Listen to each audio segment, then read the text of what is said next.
31,516 cases सिर्फ wraps के 2012 में रजिस्टर किए गए थे। 31,500 ये तो नंबर है जो कि रजिस्टर्ड है। 2022 के इस डेटा के हिसाब से एक दिन में 90 से ज्यादा रेप केसेस रजिस्टर्ड होते हैं। इसके अलावा जो अनरजिस्टर्ड रह जाते हैं, जो सारे केसेस अननोटिस्ड रह जाते हैं, जिसके बारे में कोई बात नहीं करता, जो केसेस सामने नहीं आ पाता बिकॉज ऑफ फैमिली प्रेशर, या फिर विक्टिम्स को मार दिया जाता है, या फिर जो मैरिटल रेप्स होते हैं, ये सारे केसेस इस नंबर से एक्सक्लूडेड है। तो you can imagine per year कितने सारे रेप केसेस एक्चुअली होते हैं। इसमें कोई दो राय नहीं है कि ये जो पूरी दुनिया है ये औरतों के लिए अब भी सेफ नहीं है। ये जो मैंने डेटा दिया ये सिर्फ इंडिया का था ना। यू कैन इमेजिन कि पूरी दुनिया में पर डे कितने रेप केसेस होते होंगे। आज का ये जो केस है ना, ये बहुत ज्यादा शेमफुल है। मैं खुद झारखंड से बिलोंग करती हूँ और ये केस जो है वो झारखंड में हुआ है। मेरा जो सिटी है उससे सिर्फ 300 किलोमीटर दूरी पे ये जो केस हुआ था। This is very shameful and very very very embarrassing for our whole country, for my state. इसी महीने एक बहुत ही भयानक केस सामने आया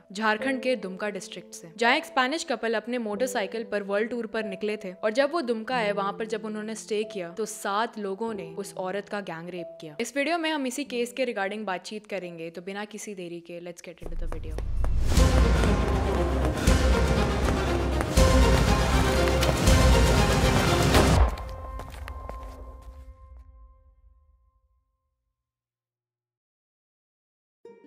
एक कपल जो अपने मोटरसाइकिल्स पे वर्ल्ड टूर पे निकले थे, जिसमें फर्नांडा जो कि 45 इयर्स की है और उसका हस्बैंड विसेंटे जो कि 64 इयर्स का है। फर्नांडा ब्राजील की रहने वाली थी और विसेंटे स्पेन का रहने वाला था, जो कि कुछ सालों के अंदर 63 से ज्यादा कंट्रीज कवर कर चुके थे। अपने वर्ल्ड टूर में इस कपल ने 1,70,000 किलोमीटर से ज्यादा डिस्टेंस कवर किया है। जुलाई 2023 में जो कि मोटरसाइकिल ब्लॉगर हैं, ये कपल पाकिस्तान गए, बांग्लादेश गए और जम्मू होते हुए उन्होंने साउथ इंडिया घूमने का फैसला किया। वो करीबन 6 महीने से इंडिया की टूर पर निकले थे। वो 1 महीने पहले वेस्ट बंगाल पहुंचे और वहां से उन्होंने नेपाल जाने का प्लान किया। झारखंड से होते हुए उन्होंने नेपाल जाने का फैसला किया। 1 मार्च जो कि फ्राइडे था, वो वेस्ट बंगाल से निकल करके झारखंड पहुंचे। उन्हें ट्रैवल करते हुए बहुत समय हो गया था और वो काफी ज्यादा थक भी गए थे। शाम भी हो चुकी थी। ये कपल फिलहाल दुमका के कुरमहाट जगह पर पहुंचे थे, जो कि मेन सिटी रांची से 300 किलोमीटर दूर है। क्योंकि शाम हो चुकी थी और वो काफी समय से ट्रैवल कर रहे थे और वो काफी ज्यादा थक गए थे, उन्होंने सोचा कि वो पास में ही एक मेकशिफ्ट टेंट लगा करके पूरी रात गुजारे और अगले दिन अपने सफर पर वापस से निकल जाए। उन्होंने कुरमहाट में एक जगह ढूंढा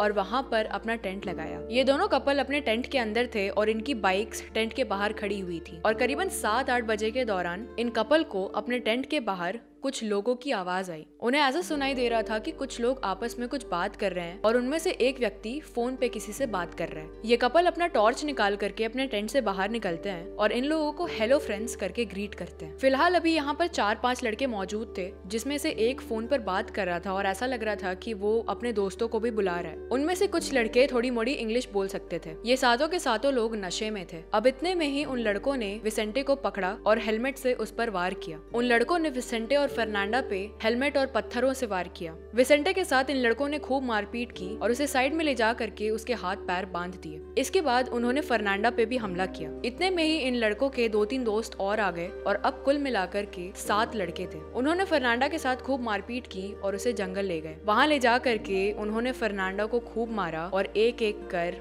उसका गैंग रेप किया। इन 7 लोगों में से एक माइनर भी था। इस पूरे टाइम फर्नांडा रोती रही, चीखती रही और उन लड़कों ने उसे शांत रहने को कहा। 2 घंटे से ज्यादा देर तक फर्नांडा ये दुष्कर्म सहती रही। इसके बाद उन लड़कों ने उनका खूब सारा सामान लूटा, जैसे कि घड़ी, रिंग। इन कपल के पास 11,000 इंडियन करेंसी थे, उसे भी इन लोगों ने लूट लिया। क्रेडिट कार्ड, 300 US डॉलर्स और कई देशों के करेंसी भी लूट लिए। ये जो पूरी घटना थी ये खुद में ही बहुत ट्रॉमेटाइजिंग है, बहुत शॉकिंग है, क्योंकि फर्नांडा और विसेंटे ने कई जगह घूम रखा था। वो कई देश जा चुके थे, लेकिन ऐसी हरकत उनके साथ कहीं पर भी नहीं हुई थी। उन्होंने हिम्मत किया, अपना बाइक उठाया और वो मेन रोड पर आ गए। मेन रोड उनके कैंप से करीबन 1 किलोमीटर दूर था। वहाँ पे उन्हें कुछ पुलिस वाले मिले और उन्होंने पूरी बात बताने की कोशिश की, लेकिन क्योंकि लैंग्वेज डिफरेंस था, पुलिस वालों को इंग्लिश समझ में नहीं आ रही थी और क्योंकि विसेंटे और फर्नांडा शॉक में थे, ट्रॉमेटाइज थे, वो ढंग से एक्सप्रेस नहीं कर पा रहे थे। तो गूगल ट्रांसलेटर की मदद से उन्होंने आपस में बातचीत की और पुलिस वालों ने पूरा केस समझा। पुलिस वालों को देखने से लग रहा था कि इस कपल के साथ चोरी और लूटपाट की गई है, क्योंकि इनके कपड़े फटे हुए थे, इनके चेहरे पर इंजरी मार्क्स थे वो तुरंत ही इस कपल को हॉस्पिटल ले गए, वहाँ पर इनका इलाज कराया और वहाँ पर इनकी मेडिकल टेस्टिंग कराई। मेडिकल टेस्टिंग में ये प्रूव हो गया कि फर्नांडा के साथ गैंग रेप हुआ था। इस केस को पुलिस ने रिपोर्ट किया और तुरंत ही इन्वेस्टिगेशन पर निकले। इन्वेस्टिगेशन में पता चला कि इन लड़कों की उम्र 22 से 28 साल के बीच की थी और जिसमें से एक माइनर भी था जो कि 18 साल से कम की उम्र का था। 3 कल्प्रिट्स को पकड़ा गया, जिसमें से एक का नाम था प्रदीप किस्कू, रंजन मरांडी और सुखलाल हेम्ब्रो। जो बाकी के भी गुनहगार थे उन लोगों की इन्फॉर्मेशन इन लोगों से निकलवाई गई क्योंकि ये लोग आपस में फ्रेंड्स थे। इस केस के बाद डिप्यूटी कमिश्नर के द्वारा विसेंटे को 10 लाख रुपए दिए गए। इस पूरे इंसिडेंट के बाद फर्नांडा और विसेंटे का एक वीडियो भी वायरल हुआ था और इनके फेस पर काफ़ी ज़्यादा ब्रूज मार्क्स थे, विसेंटे के चेहरे पर काफ़ी ब्रूज मार्क्स थे और वो एक्सप्लेन कर रहे थे कि उनके साथ क्या क्या हुआ था। लेकिन फिलहाल ये वीडियो उनके अकाउंट से गायब है। फर्नांडा इज सो स्ट्रॉन्ग कि वो ये सब होने के बाद भी खुद अपनी बाइक चला करके पुलिस स्टेशन गई। फर्नांडा ने ये भी बोला कि उसको इंडियन लोगों से नफरत नहीं है, उन्होंने कई जगह विजिट किया है, उन्होंने कई इंडियंस से मुलाकात की है और कभी भी उनके साथ ऐसा कुछ भी नहीं हुआ। हमेशा से ही इंडियंस का उनके प्रति बहुत ही अच्छा स्वभाव रहा है। इसके कारण वो इंडियंस से हेट नहीं करती बिल्कुल भी, ना कि वो इंडिया से हेट करती है, बल्कि वो चाहती है कि उन क्रिमिनल्स को कड़ी से कड़ी सजा मिले और उनको जस्टिस मिले। फर्नांडा को ये तो पता चल गया था कि उन लड़कों का उनको लूटने का इरादा नहीं था, उन लड़कों का मेन मकसद था फर्नांडा के साथ गलत करना। फर्नांडा फिर एक स्टेटमेंट देती है कि I thought they were going to kill me, thank God I am still alive. यानी कि फर्नांडा को लगा कि वो लड़के उसे मार देंगे,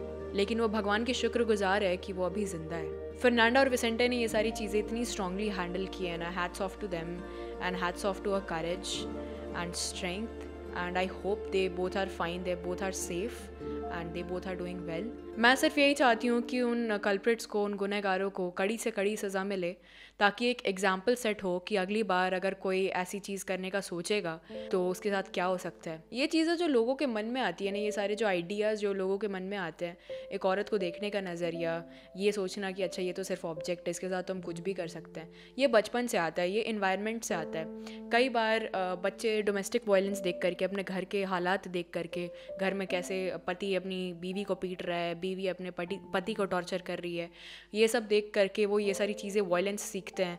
इनफैक्ट मैंने औरतों को कहते हुए सुना है कि ऐसे कपड़े पहन करके बाहर निकलेगी तो उसके साथ तो ऐसा ही होगा ना, ऐसी लड़कियों के साथ ऐसा ही होता है। निर्भया कांड से पहले और निर्भया कांड के बाद कितने सारे रेप केसेस सामने आए जहाँ पर कि छोटी बच्चियों को भी नहीं छोड़ा जाता है। तो ये रियलिटी है अभी भी इंडियन सोसाइटी की। मैंने कई सारे मिनिस्टर्स को ऐसे कहते हुए सुना है ऑनलाइन कि लड़कों का मन मचल जाता है, वो छोटे कपड़े पहन करके बाहर निकलेगी तो उसके साथ तो ऐसा ही होगा, लड़कों का मन मचल जाता है। Like what the fuck is wrong with you. अपने बच्चों को सिखाओ बचपन से कि कैसे दूसरे जेंडर को रिस्पेक्ट करना है, कैसे उनके साथ बिहेव करना है, what is right what is wrong, क्योंकि ये जो एग्जांपल्स है वो घर से ही सेट होते हैं। कानून कितने भी सख्त क्यों ना कर दिए जाए, ये क्राइम्स दिन ब दिन बढ़ते ही जा रहे हैं। जिस देश में हम बेटी बचाओ बेटी पढ़ाओ के नारे लगाते हैं, हम देवियों की पूजा करते हैं, एक औरत को देवी समान मानते हैं, जिस देश में नवरात्रि के टाइम पर जो कंजक होते हैं उनमें हम छोटी बच्चियों की पूजा करते हैं, चाहे वो कोई भी एरिया हो, डाउरी रिलेटेड हो, मोलेस्टेशन हो, रेप केसेस हो, क्राइम अगेंस्ट वुमेन हो, वुमेन आर नॉट सेफ। इससे ये पता चलता है कि बाहर के रहने वाले लोग ही इंडिया में सेफ नहीं है, तो यहाँ के खुद के रहने वाले लोग कितने सेफ होंगे। सो या this is it for this video. और मेरी तबीयत थोड़ी ख़राब थी आज, तो अगर मेरा वॉइस आपको थोड़ा सा डाउन लग रहा होगा तो आई एम रियली सॉरी। मेरे चेहरे पर थोड़े ब्रेकआउट्स भी आ रखे हैं और यू कैन सी हियर। आप अपनी राय कमेंट सेक्शन में ज़रूर डालना कि उन गुनहगारों के साथ क्या होना चाहिए, उनको कैसी पनिशमेंट्स मिलनी चाहिए। आप अपनी राय अपने थॉट्स कमेंट सेक्शन में ज़रूर डालना and I will see you in my next video then. Bye bye.